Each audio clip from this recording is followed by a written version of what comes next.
and welcome to Season 5 of the Atlanta Opera's BlinkOpera podcast.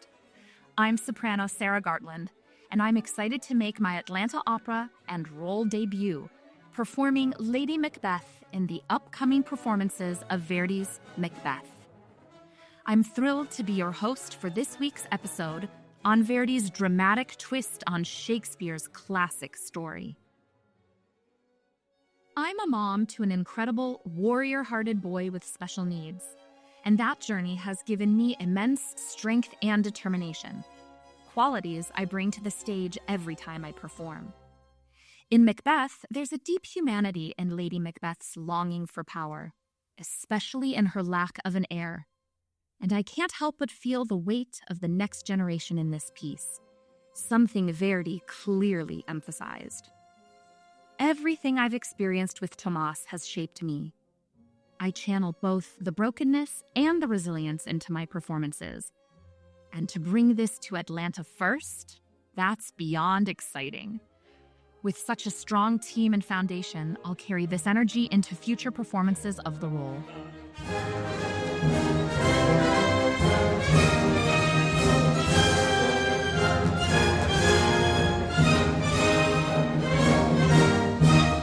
Now, let's dive into the plot.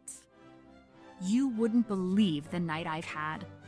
It all started when Macbeth sent me this letter. Turns out, some witches told him he's destined to be king.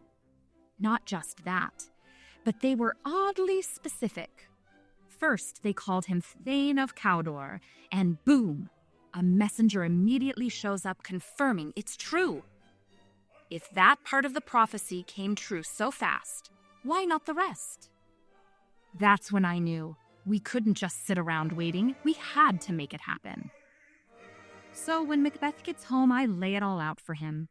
King Duncan is coming to our castle tonight, and if my husband wants the crown, well, he'll just have to take it. Macbeth hesitates.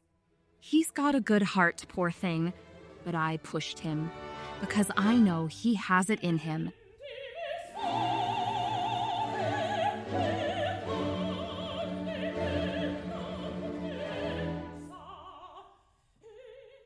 That night, the king goes to sleep, but he doesn't wake up.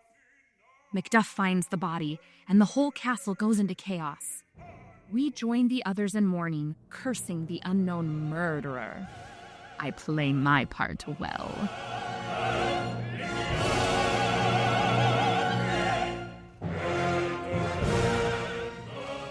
With Duncan out of the way, Macbeth is crowned, but the witches said Banquo's children would rule one day. We can't have that. Macbeth starts unraveling, obsessing over Banquo and his son Fleance. So naturally, he has them ambushed. Banquo dies, but Fleance gets away.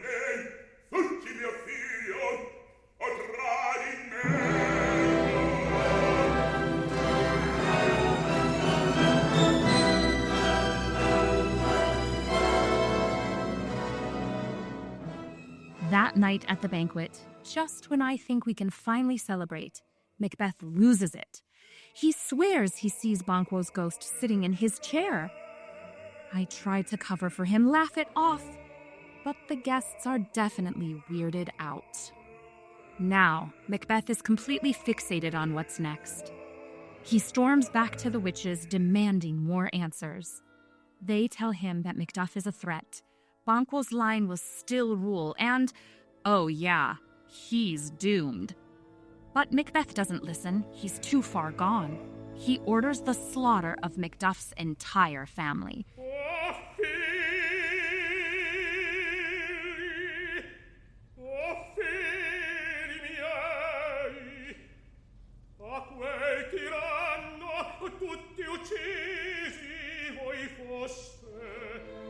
And me? I thought I was strong. I thought I could handle it. But the blood, the guilt, it starts eating me alive. I can't sleep. I wander the halls, talking to myself, scrubbing my hands raw. But nothing washes the blood away.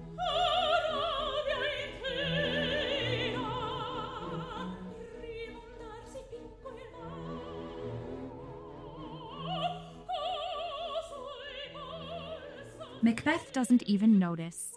He's too busy preparing for war because Macduff and Malcolm are coming for him. Then the unthinkable happens. Macbeth hears I've died and he barely reacts. And the worst part? The witches were right. His enemies use the forest itself as camouflage, just like they said. The castle is under attack. Macbeth fights, but it's over. Macduff kills him. Malcolm takes the throne, and me, I'm just a ghost of what I once was. Power was supposed to make us invincible. Instead, it destroyed us. Thank you for joining us on this week's episode of the Atlanta Opera podcast, BlinkOpera. If you enjoyed learning about Macbeth, please rate and review this podcast on Apple Podcasts. It's a great way for more people like you to find out about our content. And don't forget to follow the Atlanta Opera podcast for more great episodes.